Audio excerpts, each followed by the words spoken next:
Joining us, and great to see so many of you on the call this afternoon. So I'm Sally Beggs, as you know, the HMRC JCCC co-chair. The topic for today's session is the single trade window. And as you know, we have a special guest joining us for this session. So I'd like to extend a very warm welcome to the Financial Secretary to the Treasury, Lucy Fraser. And before I hand over to the Minister for her opening words, I know my industry co-chair, Peter McSweeney, would also like to offer some words of welcome. So Peter, would you like to? Yes, thank you, Sally. Yes, welcome. It's nice to see that, government take a keen interest in freight. There's one common thread, I think, from all the people that have been involved over the years with freight from government, and that's that they find it very interesting, and there's a lot of stuff they don't know. It's very complicated. So I'd like to invite you, if you should ever feel the urge to visit one of the ports or the airports or some of the places where the business actually takes part, to please let me know, and we'd be pleased to facilitate.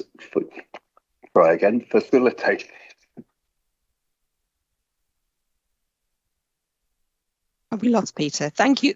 Thank you, Peter. I think we'll sort of hand over to the Minister now. To Minister, if you'd like to for your opening words for this meeting. Thank you. Sally, thank you, and thank you, Peter, as well. And Peter, you're absolutely right on every single front. So one is there's masses for me to learn. So I've been the Financial Secretary to the Treasury since September, and learned a bit, but significantly more to learn in terms of customs and trade and freight in particular. Love to take your offer up on the port. I have actually visited a few. This for me is a really, really exciting, critical area. And I'm really excited to come to this meeting today because I want to hear from you firsthand as to what's happening.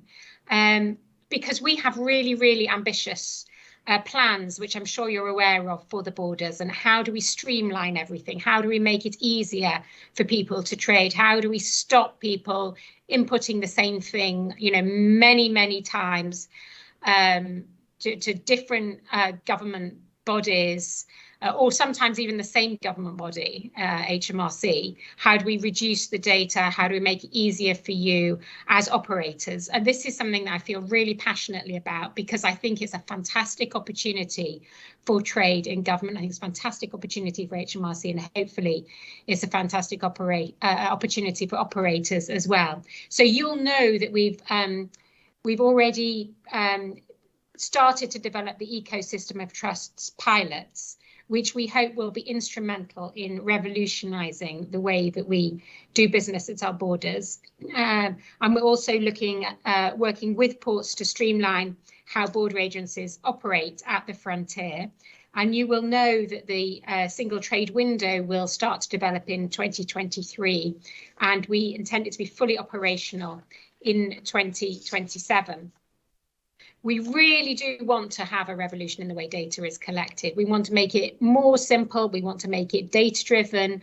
I'm quite keen to operate systems where actually people aren't keying in anything at all, and we use technology to see what's already on the systems. So really interested to hear from you. But let me just finish by summarising the state of play at the moment on the border. You will know that in July we brought in customs controls. Thank you to all of you who made that a smooth process. That was one of the big tasks that I was overseeing shortly after my appointment, and it went much better than it could have been, and I'm really grateful for the input that you had in making that possible. You will know that we decided not to introduce further import controls in July, and that's because we want to work out what exactly do people need to give us, and we want to make our systems better, and we want to improve the systems for people who are operating at the border sooner rather than later. We're planning to publish a target operating model in the autumn, and that will outline our new import control regime with a target introduction date at the end of 2023. And part of this will be developing a revised global risk-based regime for SPS and for safety and security requirements. And I know many of you on the call are involved in that work, helping us develop the target operating model. So massive thank you for everything that you've been doing. So that's all I really wanted to say. Basically, thank you. Please, really interested to hear what you're doing, what I need to know. I'm really excited about what the future holds, and thank you for being part of it. Thank you. Thank you very much, Minister. And before we open it up for questions and comments, we're going to hear from Phil Stansfield from HMRC, and he's got a few slides and going to give us the group an update on where we are with single trade window. So over to you, Phil. Thanks, Sally. Perfect, Andrew, putting my slides up. Perfect. Thank you.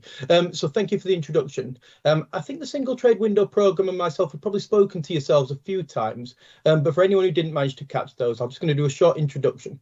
So I'm Phil Stansfield, and I'm one of the deputy directors in the design and delivery function, and I also head up our strategic partnering strand of the programme. And thank you for the invite. Myself and the programme were really grateful for the opportunity to come and support the session this afternoon. I know members of this group have already worked really closely with HMRC on a broad range of borders and trade issues, and we very much hope that that relationship will be the same as we go through the journey of single trade window as well. Andy, if you can skip me through to slide 2. I think if I'm looking at the screen correctly on mine, I think we could possibly put it in present mode, might make it a little bit more legible as well.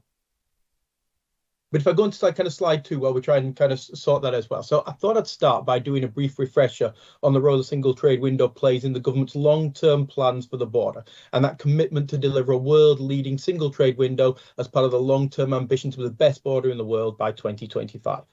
In essence, the STW takes what's currently a series of burdensome and standalone processes and joins them together into a single streamlined process, allowing business to fulfill all their mandatory obligations associated with trading in one place, while at the same time providing a single point through which government can also communicate back with business. The creation of that kind of one-stop digital border where technology and process work seamlessly together to provide a real-time data to consuming services, analytical and risk systems will save time and money, as well as facilitating the flow of goods across the border and enhancing the security of the UK by protecting it from those who seek to do us harm. By promoting the 3 principles of simplification, flexibility and reliability, we're seeking to help the UK business take advantage of global markets by removing the barriers to trade and allowing them to focus on what really matters to them, which is growing and expanding their organisations. So single trade window systems are widely acknowledged as best practice around the world, and there are a number that are already in operation and in various stages of development, and even more that are currently in the development phase. Indeed, commitments for the UK to build a single trade window and explore the possibilities of interoperability are key features to a number of free trade agreements currently in existence or being negotiated as well. If you can skip through to slide 3, it's not changing on my screen, but unless somebody tells me otherwise, I'll assume they are changing. It's just my screen where they're not doing. But I want to talk to you about what the programme's priorities for the remainder of the financial year. And in doing so, what I'm going to do is going to break them down into 4 fundamental components. And they're going to cover technology, data, partnerships and design.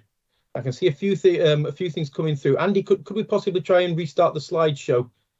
Please, so we can kind of change it, because I think that what if changes aren't coming through onto the screen. Yes, Andy, the slides. Sure, I'll get them back up. Yeah, they're shown on my screen, but I'll pop them back up for you. No worries.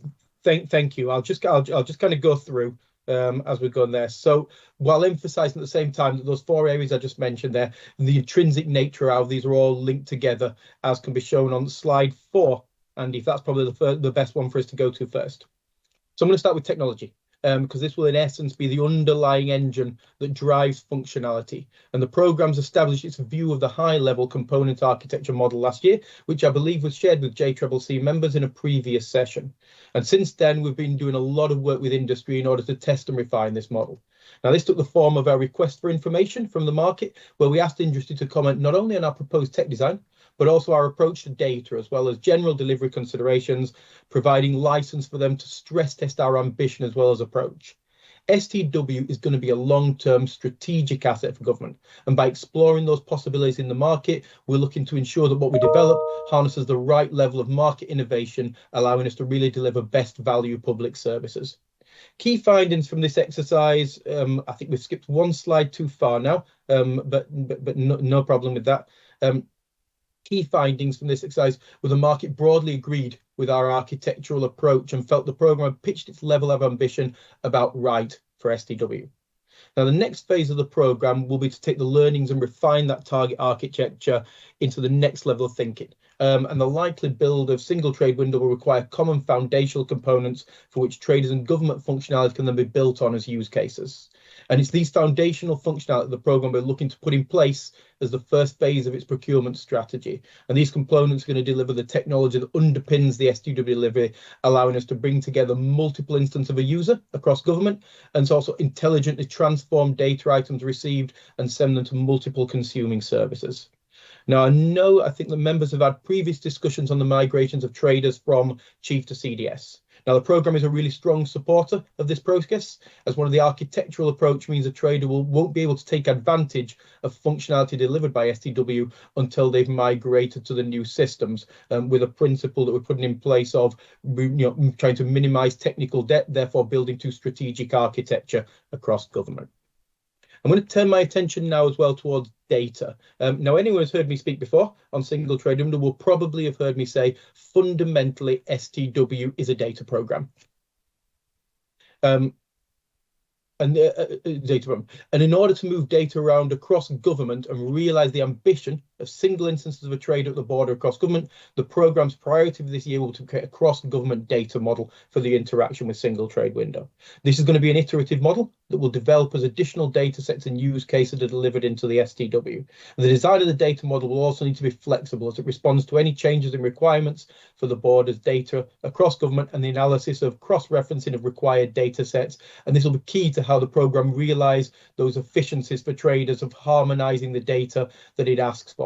The other priority for data will be to explore the options around the use of supply chain data systems. And I believe the Minister touched on this in her opening speech of this, to identify how we can use this as a pilot for further reducing that data burden on our traders.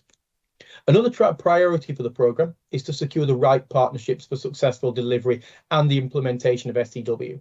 And these are going to take three forms, and I'll cover two of these now, and one that I'm going to talk about when I talk about the design and delivery, which is the fourth aspect here. The first is the work that we're going to do to evaluate and procure the right industry partnerships for the development of the government-owned and operated parts of STW. Now, our feedback from the request for information process, well, this is likely to take the form of a consortium of partners delivering individual parts with an integrator to bring it together, supported by a programme structure operating as an intelligent client and ensuring the requirements of its many stakeholders, both internal and external, are being represented. The programme is currently refining its requirements and exploring the commercial options to go to market, supported by the IPA, and we expect the commencement of this process in the next quarter of this year, in a way that allows us to start the development with suppliers as the process unfolds as well. The second priority for the programme in the partnership space is to engage the third-party software market to provide the digital front door for STW. Now, we know from speaking to other nations that have developed a single trade window that over 95% of users choose to interact via third-party software. So successful partnerships in this area are key to delivering that joined up experience for users and providing the type of service that users actually want when interacting with government. To further this, the programme recently held its first introductory session with the software market, drawing on the networks built by the HMRC Borders and Trade team and to introduce them to the single trade window. And we were looking to work in partnership with them as the year goes further forward. STW is going to be delivered in iterations, and what we will need is a third-party software supplier to come with us on that journey and provide the iterations of the software to enable users to take advantage of the full suite of STW functionality as it develops. On this point, it leads me very nicely into the design and delivery phase to talk about the third form of partnership, the partnerships the programme is looking to put in place. User-centered co-design is a principle by which the single trade window programme is looking to operate. Now, this takes the two forms of partnering with our stakeholder HMG departments and also how we bring users and external stakeholders into the design and delivery process as well. The programme's already engaged traders at a certain level through user research and the development of import guidance service, and from trader interviews when developing the strategy and the business case. But what the programme will be looking to do is to really develop and implement this here as a strategy for how we're going to take this to the next level, bringing external users into the process in design, delivery and governance.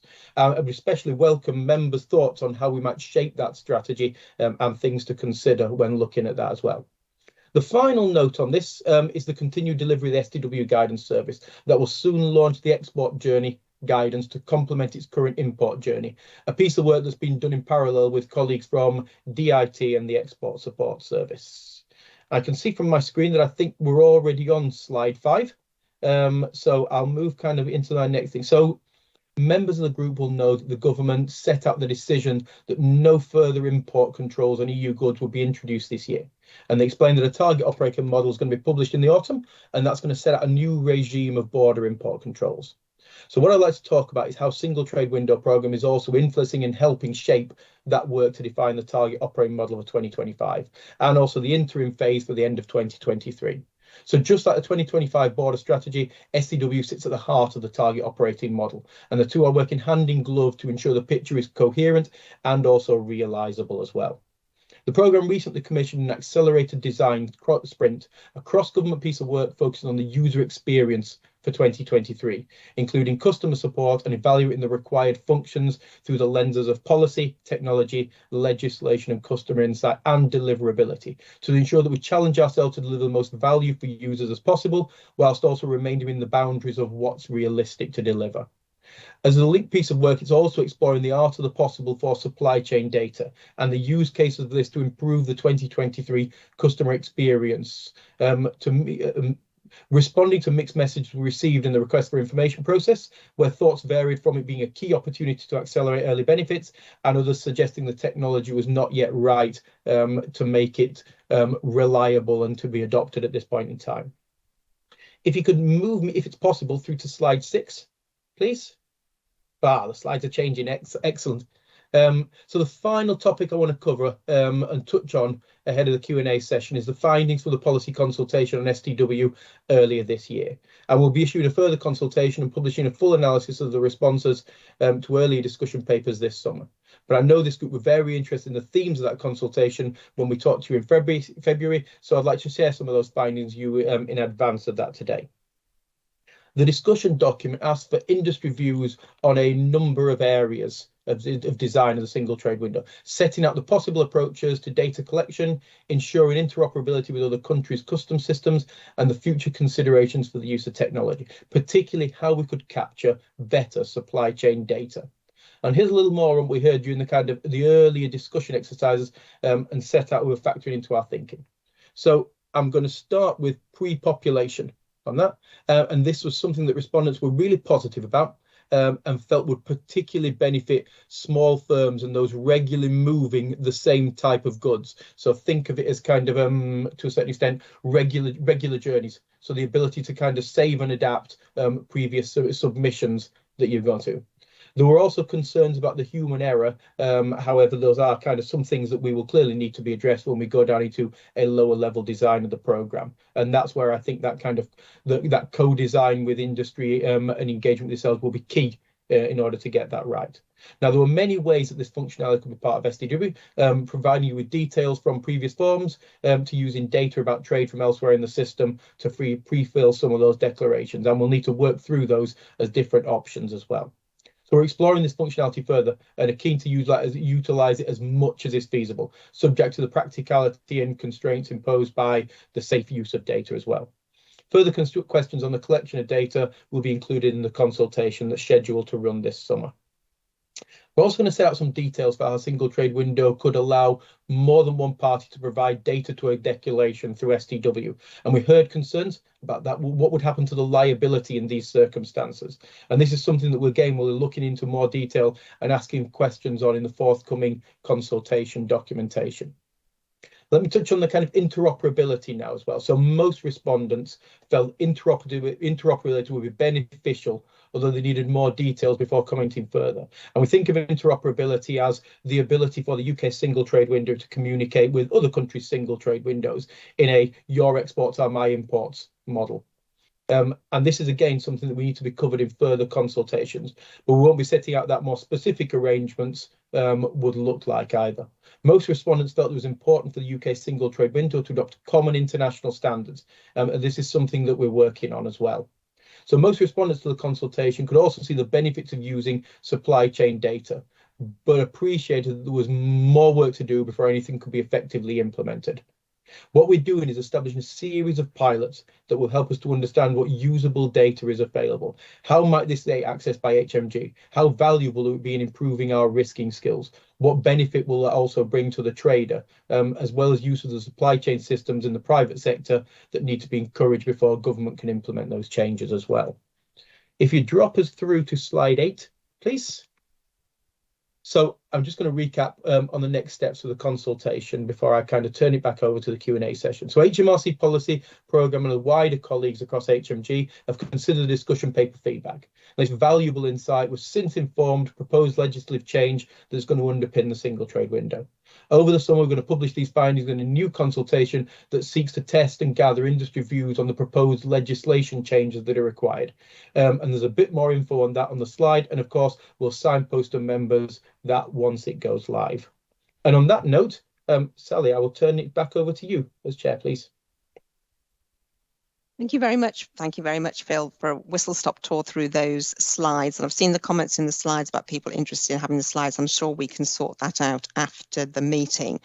So, okay, we're now going to open it up to questions and comments. Particularly interested to hear from JCCC members about the areas of greatest benefits and opportunities they see in the single trade window, and how to bring users and industry into the design of single trade window. Any thoughts on use of supply chain data? But I'll open it up now, and if we could do the normal sort of practice of people putting their hands up, and I will bring you in, and if you could introduce yourselves and say which organisation you represent.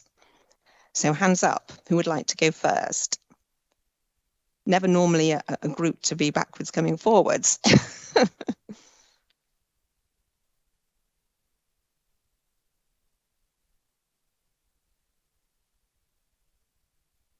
Peter want to come in first, or Amanda's coming in, great. Amanda, let's bring in Amanda. Partly because I hate silence. Hello, my name's Amanda Francis. I represent the international express sector. So just to say, we really are very supportive of the single trade window concept. All our members like the idea of having one single access point to provide data. I think for us, the core concern going forward is that we look at core to this whole project is data minimization and taking a risk-based and proportionate approach, so you kind of minimize the impact on the sector and can utilize what data is already there and draw it down from their system, so they don't actually have to reformat it. And just to say, I guess, going forward, that we really would like to engage directly with HMRC. We've already had some good conversations. In fact, we had a session today on safety and security, which I think will impact on this as well. So very much appreciate the engagement we've had already, support completely the concept. I have to say, my members feel that even the timeline that I think you mentioned, it's going to be 2027 now. We think even that timeline is quite ambitious because it is a huge project, but good luck, and we'll be as supportive as we possibly can. Thank you. Thank you, Amanda. Anybody want to respond to that? I do. Amanda, can I ask you a question? So just picking up on what you said, and Sally picked up on questions. So you said you want to minimise data, inputting into data, and you talked about taking data from the systems that we have. Are your members interested in digital ledger technology, blockchain, in terms of taking data out through the systems? Are they interested in tracking processes, the sorts of things that we're looking at in the ecosystem of trust? Are they doing it themselves in their own supply chains? Or is that something a little bit too niche to ask? No, I mean, some of them already have what's called an anti-smuggling net. So we've got 3 members, for example, who have a kind of a version of, I think, in a way, a version of what the single trade window will be. So you can already draw down data from their systems, from their internal systems, to check for safety and security declarations. So there's precedent there already in a way. So they're definitely interested in it. And I think some of our members may well have tried to bid to become part of the ecosystem of trust, actually. So we're definitely involved in that, completely supportive of it. I think the concern is, for some of them, they could see that for larger operators, for larger customers, it might be easier to draw down, to actually get them involved, to draw down data from larger customers. Quite how this will work for smaller SMEs, we're not actually sure. But I think it's not going to be across the spectrum. It won't be the same for everyone. But yeah, no, absolutely. This is the kind of, particularly our larger members are already involved in this kind of thing. Perfect, Amanda, thank you. And I think Peter's got his hand up. Yeah, let's bring Peter in, our industry co-chair. I was going to, as Aidan said, it's normally me that starts it off. So thanks, Amanda, for solving that problem for me. We had a discussion yesterday amongst the CSPs, the community service providers, and they were saying that they were unsure as to whether the government quite knew exactly what it was trying to achieve with the single window. It seems to have many and varied objectives. And it was thought that there should be an awareness of what data is collected commercially, and Amanda touched on this to some extent, and to not duplicate those processes. So, the message is, I think, firstly, recognise what shape the wheel is that's out there already, and then not try and reinvent it and perhaps end up with a misshaped wheel.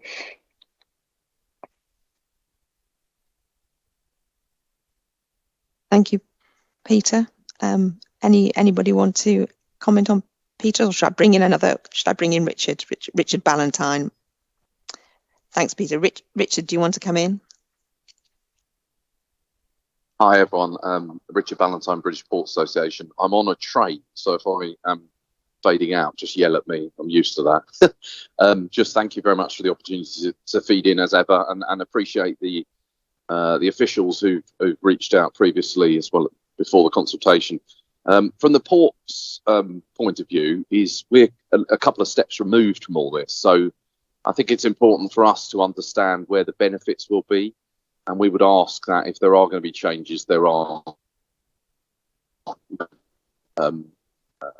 things like facilitations are built into it. So we understand that it's got to be not just to make it easier for government to collect things. There's got to be some benefits from industry about trade facilitation and others. And then also a little bit kind of confused with, what everyone's role in life is supposed to be. Peter mentioned the CSPs. And when, ports have relationships with CSPs, indeed they will use them.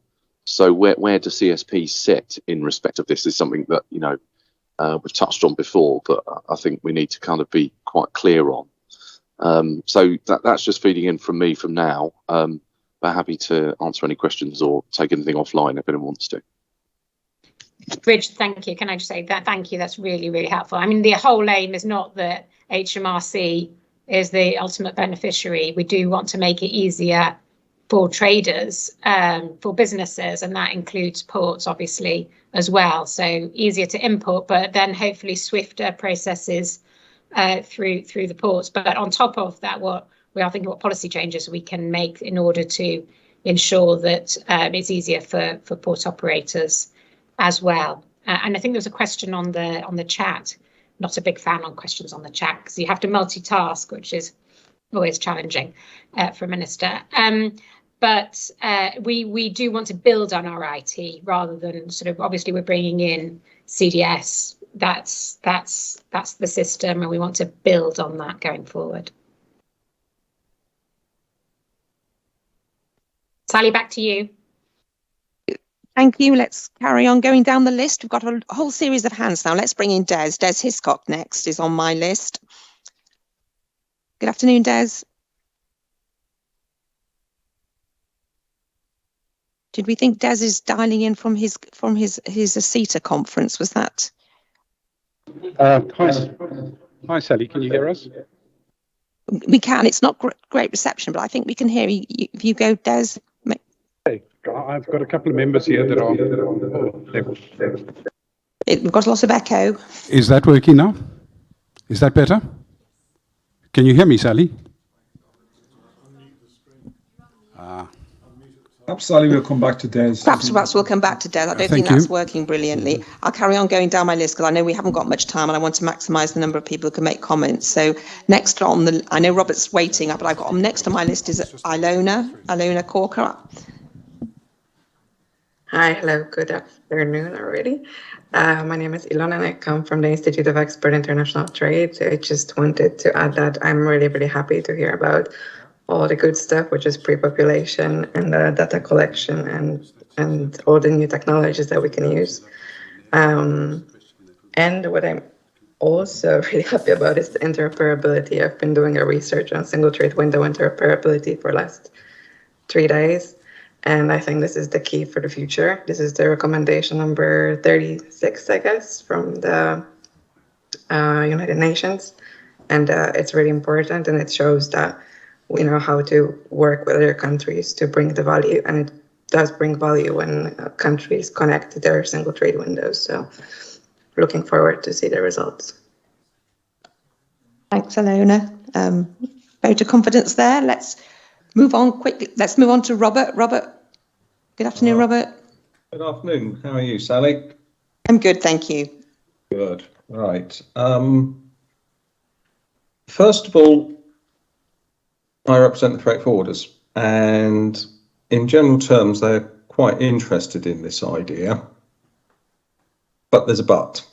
How is it going to work in practice? And I think that's the crucial thing, because at the moment, we've had a lot of discussion and debate on this, but nobody's actually sort of given us real steer on how this is going to work in practice. And all you seem to be worrying about, and I'm going to make myself unpopular here, is data. I think it's a much more fundamental issue that needs to be thought about regarding improving the frontier, and data is only one strand of it.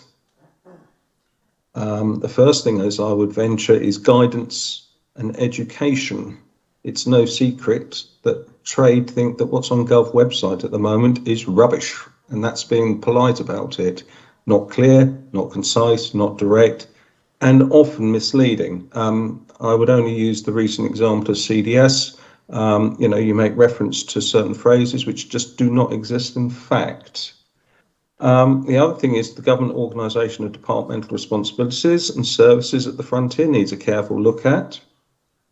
And the other thing we have to think about is we must not build a system for just the big players.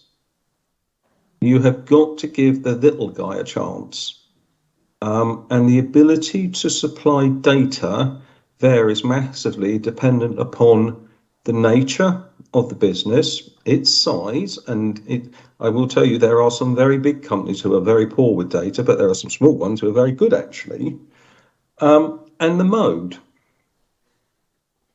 Because one of the big problems we've had with EU exit is the ability of the trucker to supply data to whether it be GVMS or safety and security, which has been now paused. And these are factors that you have to structure into your thoughts.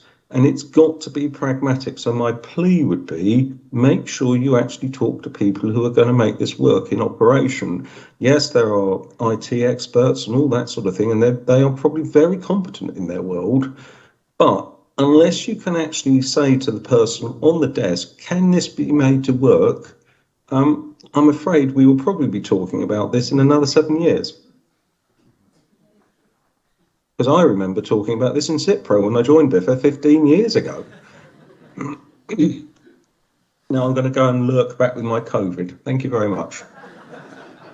Thank you, Robert. Plenty of points there for us to take away. But I'll just carry on going down the list so that the minister can hear the maximum number of voices.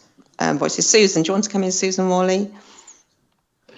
Hello. I represent the Chartered Institute of Logistics and Transport in their customs side.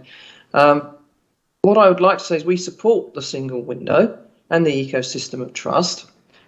Echo Robert's concern for the smaller people of how they fit into it.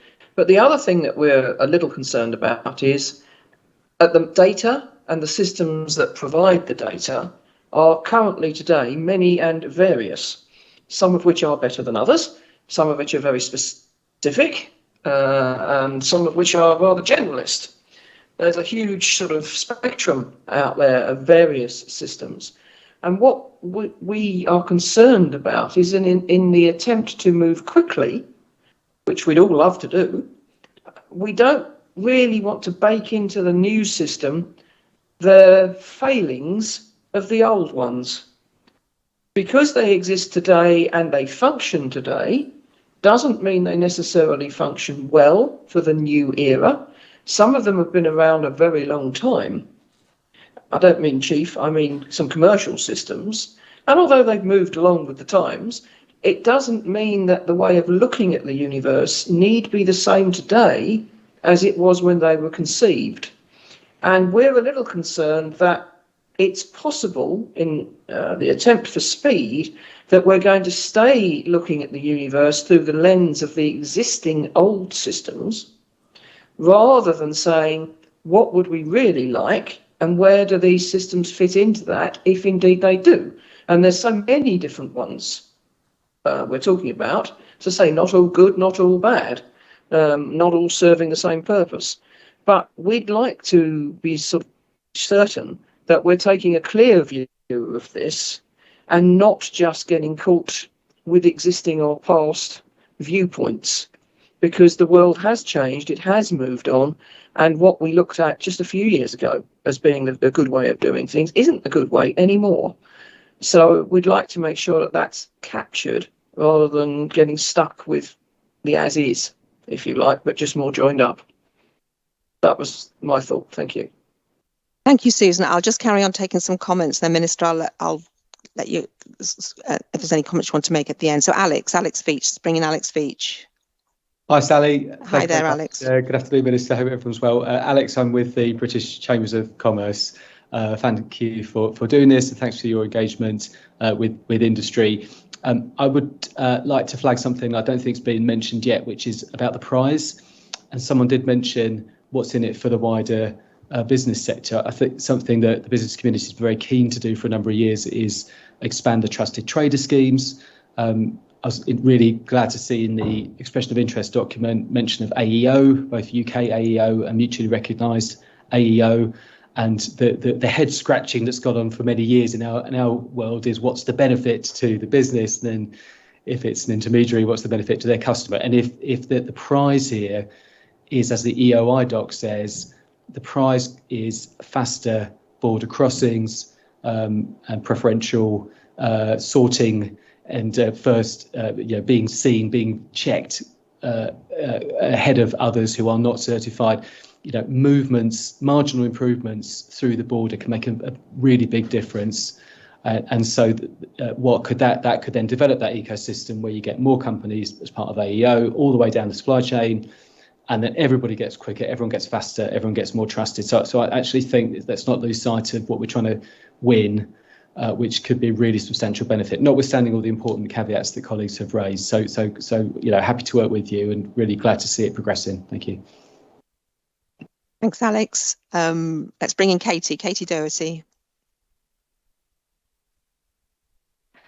Good afternoon. I represent importers and exporters of meat. So given that our members deal with veterinary health certificates, pre-notifications to DEFRA and also customs declarations, and obviously there's a safety and security bit too, there is quite a lot that they could stand to gain from this. So we're very interested in the single trade window and what that could mean for our members.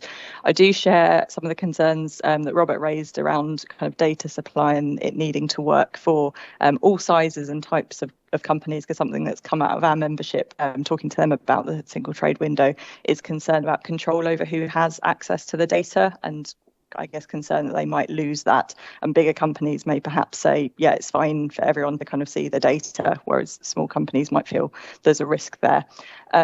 The other thing is electronic certification. I know it's slightly wider than the single trade window, and there is the piece of work around the SPS regime, but electronic certification on the veterinary side is a significant opportunity for our members. At present, the reliance on the physical documents at the port means that containers can be stuck there, incurring charges for key rent. They can't leave the port until these checks have been completed, and there might be amended physical documents that have to be sent from origin. So that could be mitigated through urgent kind of implementation of electronic documentation.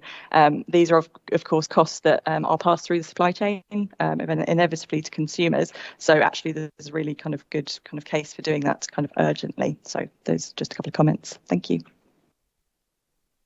I'm conscious of your time, Minister. Are you able to hear a couple more comments? I'd like to hear them, yes, but if they could be brief, that'd be fantastic. Yes, okay. If people can be sort of succinct. So I've got Bob Harwood. Is that where Des is? Is that? Are you with Des?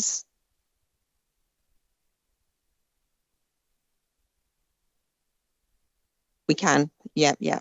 Thank you, Minister. It was fantastic to see you today.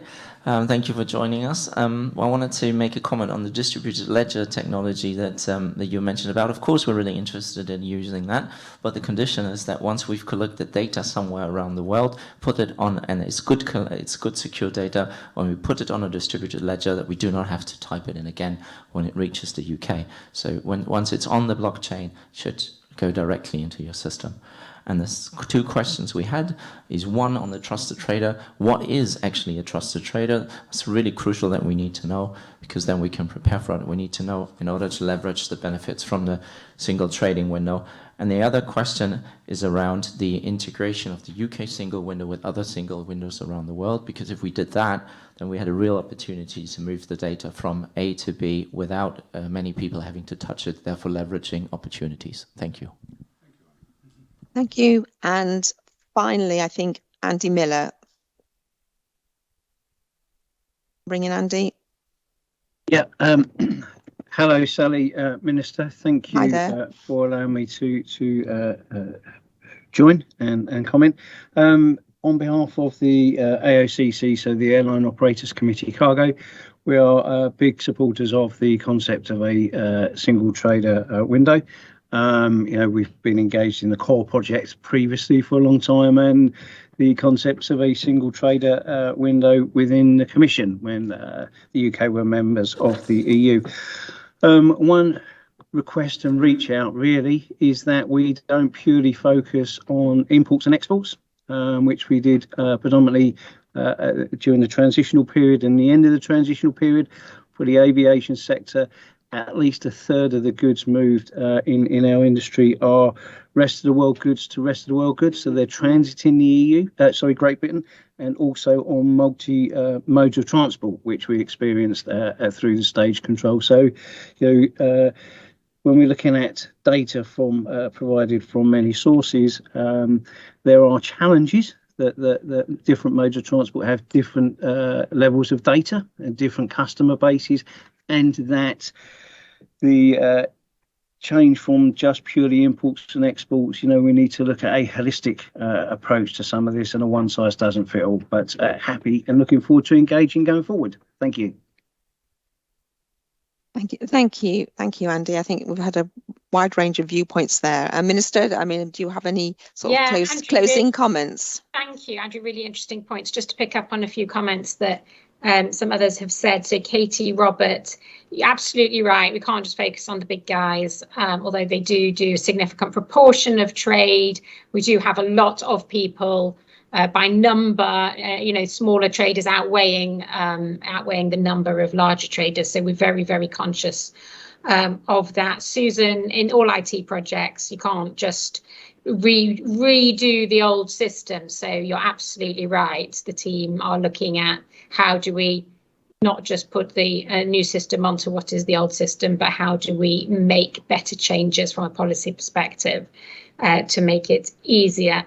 Alex, take on board your points about trusted trader schemes. We are looking at expanding them, but also conscious of the point that someone else made about what is a trusted trader. So I think we need to think very carefully about that. Des, we really don't want inputting again. This whole project is about inputting once, inputting once for government, or possibly not even inputting at all, pre-populating. And so, absolutely on the same page as you there. I think we need to do more thinking. I'm sure the team are doing more thinking. I've been focusing on the single trade window in the UK, but very conscious that a number of other countries are also thinking about this at the same time. There's a really interesting report out by the OECD just about a few weeks ago, which summarizes what every country is doing. And although I feel like we're ahead of the game, other countries will catch up. So absolutely, it's not just about trading through the UK. We need to also think about how does that work smoothly to port of destination or port of exit. So really interesting points. Just thank you all for your continued engagement with the team. You've got an amazing team at HMRC here working with you. So I'm very, very confident that we'll get to the right answers. But thank you for telling us what's happening on the ground, because as someone said, we do need that input from you to make sure that we operationalize the right things. So just can't thank you enough, and thanks for joining me today. Okay, thank you. So Minister, many thank you for joining our JCCC meeting today. We really appreciate you taking the time to join the meeting. I'm sure you found it useful here listening to members, and I'm sure members have found it useful hearing your responses. So we will bring this exceptional ad hoc JCCC meeting to a close. And just for the benefit of members, our next scheduled JCCC meeting is on Monday, the 11th of July, and we'll be sending out the agenda and papers for those in due course.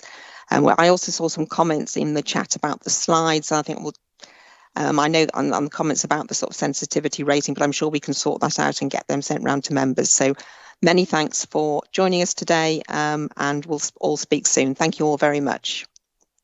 Thanks, Sally. Thanks, everyone. Thank you. Thank you. Bye-bye. Thank you. Bye. Thank you. Hey, now we'll sort of try and get back to our agenda. I mean, we were told that those slides are very possibly going to be shared with us. They, for members, they'll then be available on the website. For anyone that's a guest and not a member, please contact Kevin and he'll make them available to you as well.